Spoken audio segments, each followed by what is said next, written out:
Welcome to Papa's Workshop. You know, a few days ago I found two kids' chairs in the trash can and I showed how to restore them. Well, I needed a table for them, so today I'm making a kids' table to go with the chairs. Let's get started.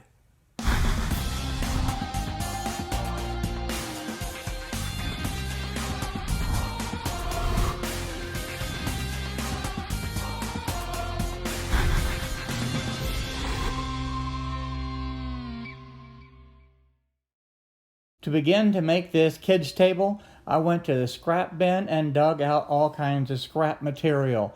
Old plywood, 1x4s, and ripped down 2x4s, just a little bit of everything. And I was looking through and I found an old piece of molding that I had used in the shop, and I said that would replace these pieces. So those are out, and this little piece of molding that I made will be in to be able to make the apron. This material, which is an old 2x4 that was ripped down, has broken off pieces, big notched, but I think I can still work with it and have enough material to make the legs. Now I'm going to start with the top and then build the table from there. Now this piece of plywood, I don't even remember what it was for, but I'm going to cut the edges off of it and make it a nice straight piece of plywood again. And whatever is left is going to be the size of my tabletop. Now this plywood is a 3/4 inch cabinet grade plywood. Nothing special, but I think it'll work really nice for this top. The plywood's all cut, but I have some really sharp corners, and I don't want to take a chance on the grandkids running into that corner and getting hurt. So I'm just taking a roll of masking tape that I think is a nice size radius, and I'm going to round off the corners using this. So I just put the tape down, mark it with the pencil, and then I'll just cut it off with the jigsaw.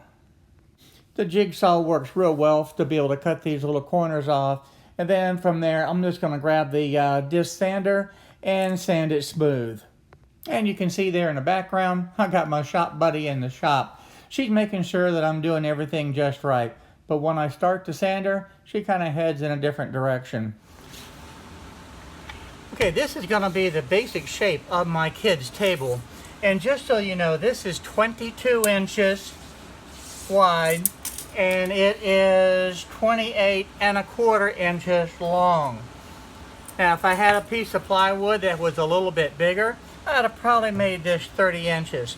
But I still think this is going to be a great size table for the grandkids. Now with the trim router, I'm going to take my 1/4 inch round over bit and I'm going to go ahead and round over the edge of this. Now this tabletop is going to have a vinyl tablecloth actually stapled to it. So this round over will be a nice edge to be able to fold the material around. This trim router works real well for this type of job. It's so much easier to be able to use this small router rather than getting out the big routers.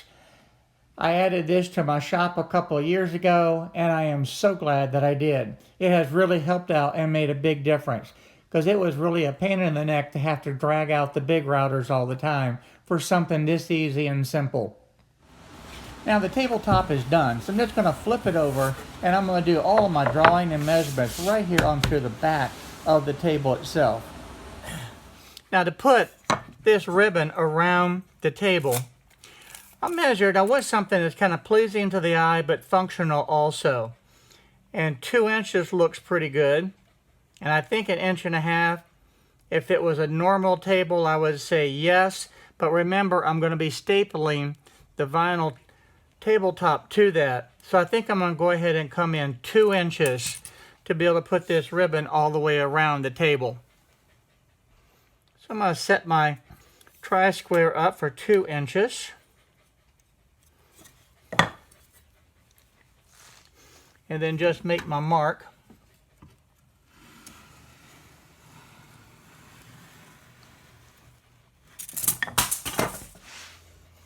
So there we go. That's going to be my pencil line, and that will sit right here on the inside, and I think that will look good. I'm going to go ahead and cut my 4 legs to length now, And I just based this on the proportion of a normal table. A chair height is normally 17 inches and the table is 30 inches high.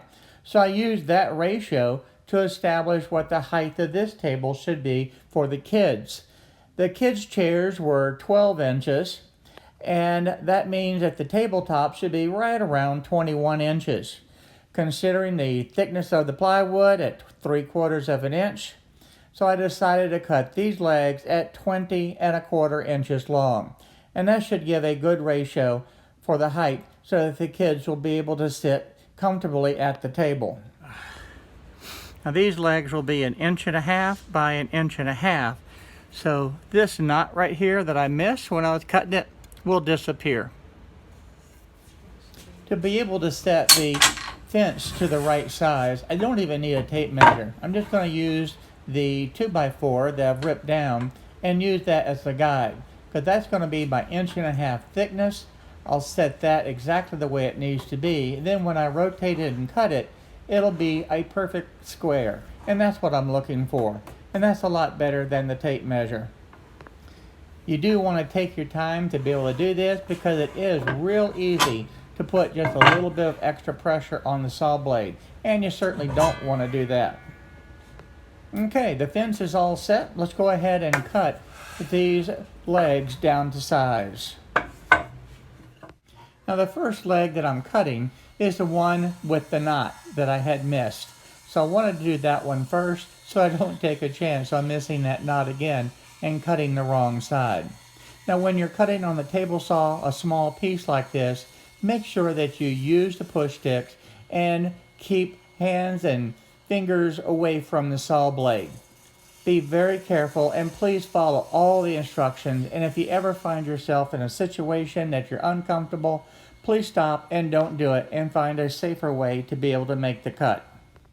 On the tabletop itself, I went ahead and drew exactly where the leg is going to be and the apron is going to be, and that way it'll be very, very easy to be able to assemble it and to make sure that it's exactly correct.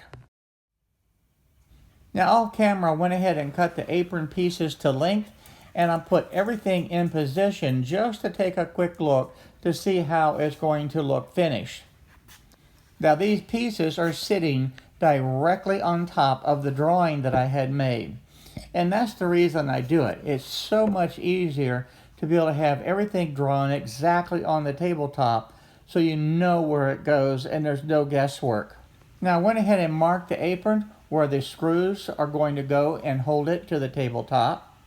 And I'm going to use these screws. Now I know this is not the ideal screw, but it's the one that I have, so I think it will work just fine.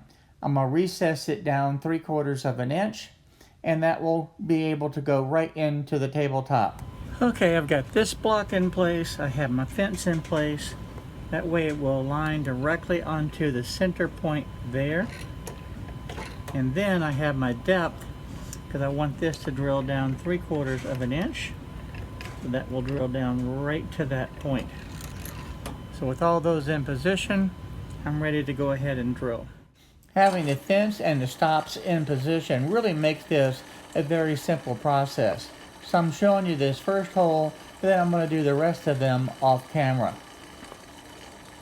Once I finished drilling all of the holes, I went ahead and took this over to the pocket hole jig and drilled all the pocket holes. I'm going to use this method to be able to secure the legs to the table. And that way, if I ever need to take it apart, I'll be able to do that. All of the apron pieces are now finished. I have the pocket holes drilled into it, and I have the holes drilled to be able to secure this apron to the tabletop itself. So I'm just going to line it up with the lines and be able to screw it into position. Now you'll notice when I'm attaching the apron and using the screws to screw that in place, this is a common way to be able to attach it. The other thing I wanted you to be able to notice is this apron is centered on the legs itself. So it's actually 3/8 of an inch recessed back from that original mark that I had of the 2 inches. The legs themselves are following that 2-inch line that I had originally drawn onto the tabletop. Before I attach the legs themselves, I want to give them a good sanding. Because two things. One, they needed to be sanded. Secondly, I wanted to do a little bit of a round over on those corners. Some of the corners on these legs were very sharp because of how I ripped them through the table saw. So I needed to round over those edges along with sanding the surface of the legs so they were nice and smooth. And of course, it's a lot easier to sand when the legs are in this position rather than already screwed into the table. Much easier to do it this way. To attach the first leg, it was actually easier just to grab a clamp and clamp it into position. That way it held it firm when I was able to screw the screws in, nothing moved. I kept the clamp in place and went ahead and flipped over and did the other side and attached the other leg, and that made it so much easier. Now keep in mind the apron was already screwed in place, so that wouldn't move, but I needed a way to be able to hold the legs tight, and the clamp was the perfect solution. After the first one was in position, the rest was easy, and I would just set the apron down right on my lines and screw it into position. Once the apron was secured, then I would use the pocket hole screws and secure it to the leg. And I repeated this process all the way around the table to secure all 4 of the apron pieces and of course all 4 of the legs. And that actually completed the table. With the pocket hole screws, the legs were very strong and needed no other support. Now at this point you could call it complete and just paint the table. But I wanted to take it one step further and put that vinyl tablecloth to the top. And to be able to do that, I just purchased an inexpensive vinyl tablecloth from Walmart, laid it out on the table, and put the table on top of it. Stretched it, positioned it so I wasn't wasting any, and then I would just cut off the excess. The staples that I'm using are a 1/4 inch staple, and it's a T50 that goes into my staple gun. All I do is just fold the cloth over and staple it in place in the center and work out to each side toward the end of the table. And then I go to the other side, cut it to length, that way I'm not wasting the tablecloth, and then I will fold that over after stretching it tight and stapling it down. With the 2 sides done, then I can do the same process for the other 2 sides. That ensures that the tabletop itself is nice and straight and is tight. Then I'll work on the corners. To complete the corner, I actually staple the edge all the way down, just leaving a little bit of the material at the corner itself. And then from there, I will fold it over directly into the center. Basically, it's like at a 45-degree angle, and then I'll shoot that down. Once that is completely secure, I'll just take the scissors and cut off the excess. And now it's just a matter of repeating the process for the other 3 corners. Now here's a look at the completed table with the chairs. The nice thing about this, if the tablecloth ever gets worn, I can just pull it off and replace it. Hi everyone, thank you for watching my video today. If you like the video, please go ahead and hit the subscribe button down below and the little bell next to it so you'll be notified on the different videos that I upload. Also check out the videos over here to be able to stay up to date on the happenings in my shop. So again, thank you for watching my videos.